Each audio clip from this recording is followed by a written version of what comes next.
নমস্কার বন্ধুরা, আজকের ভিডিওতে আমি দেব কিন্তু কিছু কিছু স্পোর্টস আপডেট মানে আমাদের দেশে কিন্তু নানা রকমের স্পোর্ট খেলা হয়।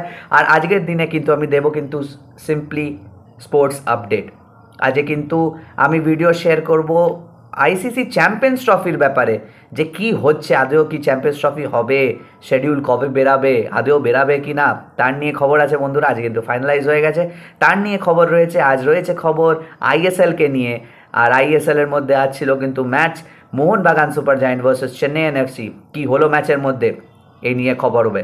প্রথম আমি যে কথাটা বলবো সেই কথাটা হবে কিন্তু Mohun Bagan super giant versus Chennai এনএফসিকে নিয়ে কথা। মোহনবাগান সুপার জায়ান্ট কিন্তু এই ম্যাচটা কিন্তু ওদের জন্য খুবই ক্রুশাল ম্যাচ ছিল। আর ওরা কিন্তু এই ম্যাচটা জিতলে টপ অফ দ্য টেবিল চলে যেত।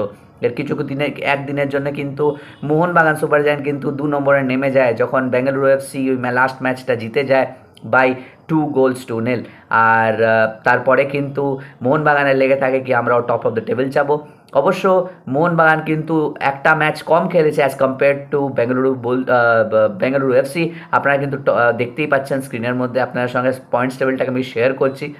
তো এরপরে কিন্তু কালকেও ম্যাচ হয়েছে বেঙ্গালুরু এফসি খেলবে উড়িষ্যা এফসির সঙ্গে। বাট আজকে কিন্তু ম্যাচ জিতে গেল মোহনবাগান সুপার জায়ান্ট বাই 1-2। আর সলিটারি গোল হয়েছে। স্টার্টিং ইলেভেনের মধ্যে কিন্তু আমরা সেম স্টার্টিং ইলেভেন দেখেছিলাম, খালি একটা চেঞ্জ ছিল যে দীপেন্দু বিশ্বাস স্টার্ট দিয়েছিলেন in place of Ashis Roy left ব্যাকে, আর রাইট ব্যাকে। তারপরে কিন্তু গেমটা গড়ায় আর পেট্রোটস খেলার চেষ্টা করছে। Actually Petratos is not in a good form right now. আর উনি কিন্তু আগের সিজনের ফর্মটা কিন্তু ধরে চলতে পারছে না। It is a very difficult task for any individual player যে প্রত্যেকটা সিজনে উনি এমনি পারফর্ম করবে, নাহলে প্রত্যেকটা প্লেয়ার কিন্তু ক্রিশ্চিয়ানো রোনাল্ডো আর লায়নেল মেসির মতন প্লেয়ার হয়ে যেত। But nothing taking credits away from Petratos, he is a good player, but ওনাকে এখন টাইম চাই। আজ কিন্তু প্রায় 85th মিনিট অবধি কিন্তু ড্র চলছিল, ম্যাচটা ড্র চলছিল। কোনো টিমই কিন্তু কোনো শিবিরই কিন্তু গোল পাচ্ছিল না। বাট আমরা দেখলাম কিন্তু মোহনবাগান সুপার জায়ান্টের কোচ হোসে মলিনা কিন্তু একটা অ্যাটাকিং সাবস্টিটিউশন করা শুরু করেন। টাংরি ডিফেন্সিভ মিডফিল্ডারকে বার করে নিয়ে অ্যাটাকিং মিডফিল্ডার সাহালের নামে ওনাকে ঢোকানো হয়। আশিক কুরুনিয়ানকে ঢোকানো হয় উইং থেকে, রিস্টনকে বার করে নিয়ে। আর আরেকটা ইম্পর্ট্যান্ট যে চেঞ্জটা করে সেটা হচ্ছে পেট্রোটসকে বার করে নিয়ে কিন্তু ওখানে গ্রেগ স্টুয়ার্টকে ঢোকানো হয়। আর ফরওয়ার্ডে জেমি ম্যাকলারেনের জায়গায় কামিন্সকে ঢোকানো হয়। তারপরই নামার সাথে সাথে কিন্তু বারে মারে ফার্স্ট টাচ গ্রেগ স্টুয়ার্ট যেটা নেয় সেটা কিন্তু শর্ট থাকে, সেটা কিন্তু বারে গিয়ে লাগে। আর সেই বারে লাগার পরে কিন্তু একটা ছোট্ট মুভ মানে আর সেকেন্ড টাচ কিন্তু হয়ে যায় অ্যাসিস্ট। আর ওই অ্যাসিস্টে কিন্তু আবার একটা সুপার সাব কিন্তু অ্যাসিস্ট দেয়। আর সুপার সাব কিন্তু দারুণ একটা লেফট ফুটার গোল করে কিন্তু কামিন্স মোহনবাগান সুপার জায়ান্টকে এগিয়ে দেয়। আর ওই গোলটাই কিন্তু হয়ে যায় winning goal for Mohun Bagan super giant. আর ওই গোলটা করার পর কিন্তু টপ অফ দ্য টেবিলে চলে যায় মোহনবাগান সুপার জায়ান্ট। কালকে কিন্তু খেলা রয়েছে এই Orissa FC versus Bengaluru FC উড়িষ্যার মাঠে। আর উড়িষ্যা কিন্তু নিজের মাঠে হারে না বন্ধুরা। আর দেখা যাক কালকে কি উড়িষ্যাকে হারিয়ে নিয়ে বেঙ্গালুরু এফসি কি আবার টপ অফ দ্য টেবিল যেতে পারে, নাকি বেঙ্গালুরু এফসিকে আবার অন্য ম্যাচের জন্য ওয়েট করতে থাকতে হবে টপ অফ দ্য টেবিল যাবার জন্য। তো এই ছিল বন্ধুরা আইএসএল এর নিয়ে খবর।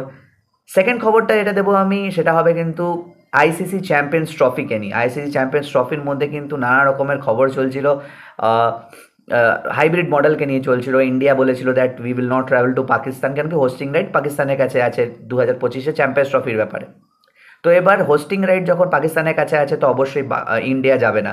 ইন্ডিয়া কিন্তু বলে দিয়েছে, আমরা ভারতীয় নাগরিক হিসাবে আমি বলছি যে এটা কিন্তু খুবই ভালো decision that India is not going to Pakistan to play any kind of a match. কেন কি ইন্ডিয়া সেফ ফিল করে না। আর সেকেন্ড কথা হচ্ছে সিকিউরিটি রিজনসের জন্য ইন্ডিয়ান গভর্নমেন্টও বারণ করেছে। So it's very justified. আর তার জন্যে কিন্তু আইসিসিকে বলেছিল কি that we will not travel to Pakistan. এটা কিন্তু হাইব্রিড মডেল করা হোক। What is hybrid model? Hybrid model হচ্ছে মেনে নিন একটা XYZ-এর, মেনে নিন একটা দেশে হোস্টিং রাইট দেওয়া হলো কোনো টুর্নামেন্টের। বাট সেই দেশের সঙ্গে কিন্তু ওই দেশের ওই খেলাটা কিন্তু আরেকটা টিমও খেলে, আরেকটা দেশও খেলে। সেই দেশের সঙ্গে কিন্তু সেই দেশের কিন্তু সম্পর্ক ভালো নয়। মেনে নিন, আমি এক্সাম্পল দিচ্ছি। তখন কিন্তু যার সঙ্গে সম্পর্ক ভালো নয় সে কিন্তু বলতে পারে দ্যাট কি আমি খেলতে চাই না এখানে। আর সে কিন্তু যদি ইম্পর্টেন্ট টিম হয়, যদি আমি ফুটবলের ক্ষেত্রে দেখি, যদি ওটা ব্রাজিল, আর্জেন্টিনা, জার্মানি, পর্তুগাল, এত বড় বড় টিমসরা যদি থাকে, স্পেন, তারা কিন্তু বলতে পারে। সেমনি কিন্তু ইন্ডিয়াও এটা বলেছে আইসিসিকে, আর আইসিসি কিন্তু এটা গিয়ে হোস্টিং নেশনকে বলেছে। তো ওরা বলেছে কি আমাকে দেখতে হবে, আমাকে গভর্নমেন্টকে জিজ্ঞেস করতে হবে। আর গভর্নমেন্টকে জিজ্ঞেস করে কিন্তু এবার ফাইনালাইজ হয়ে গেছে বন্ধুরা। এটা একটা খবর বেরিয়ে এসেছে, আর এখনও কিন্তু পুরোপুরি কনফার্ম নিউজ বেরায়নি, বাট এক দু দিনের মধ্যে বেরিয়ে যাবে নিউজটা। হয়তো কালকে সকালবেলায় আপনারা নিউজে পেয়ে যাবেন। ইজ দ্যাট কি ইন্ডিয়া হাইব্রিড মডেল করাবার জন্য কিন্তু আইসিসি তো আগে থেকে রাজি ছিল, আর পাকিস্তান কিন্তু হাইব্রিড মডেল করাতে রাজি হয়ে গেছে। That means hosting right stays with Pakistan, but players, every country players, all the 8 nations will not travel to Pakistan other than Pakistan. একটা নিউট্রাল ভেন্যু বা নিউট্রাল কান্ট্রি ডিসাইড করা হবে যেখানে কিন্তু চ্যাম্পিয়ন্স ট্রফি খেলা হবে 2025-এ। আর আমরা জানি যে চ্যাম্পিয়ন্স ট্রফি কিন্তু ফেব্রুয়ারি মার্চ করে হবে, ফেব্রুয়ারির থেকে শুরু হয়ে যাবে চ্যাম্পিয়ন্স ট্রফি। আর এই চ্যাম্পিয়ন্স ট্রফিটা কিন্তু 2025 সালে হবে। সো এটা কিন্তু বড় একটা অ্যাচিভমেন্ট। আমরা জানি যে এখন লাস্ট আমরা আইসিসি টুর্নামেন্ট জিতলাম টোয়েন্টি ওয়ার্ল্ড কাপ হিসাবে। এটা কিন্তু একটা ভালো chance for Indian cricket team যে আমরা এখানেও একটা ট্রফি তুলে আনতে পারি মাটিতে, আমাদের ঘরের মাঠে। তো এই ছিল বন্ধুরা আজকের চ্যাম্পিয়ন্স ট্রফিকে নিয়ে খবর। আর আজকে একটা বোনাস খবর আপনাদের জন্য রয়েছে ইন্ডিয়ান ক্রিকেট টিমকে নিয়ে। ইন্ডিয়ান ক্রিকেট টিম কিন্তু নিজের ওডিআই জার্সি আনভিল করলো, নতুন ওডিআই জার্সি আনভিল করলো। এটা আপনাদের সামনে আসছে বন্ধুরা। আমার মতে অসাধারণ একটা জার্সি, আর অ্যাডিডাস এমনি জার্সি বানাতে থাকে। So it's an amazing jersey to start with.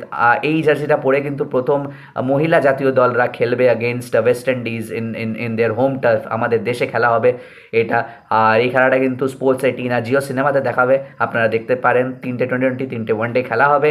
আর এই ড্রেসটা, এই জার্সিটা কিন্তু খুবই ইমোশনাল জার্সি। এখানে কিন্তু আমরা ট্রাই কালার দেখতে পাচ্ছি আপনাদের সামনে। আবার আমি ফটোটা আনছি।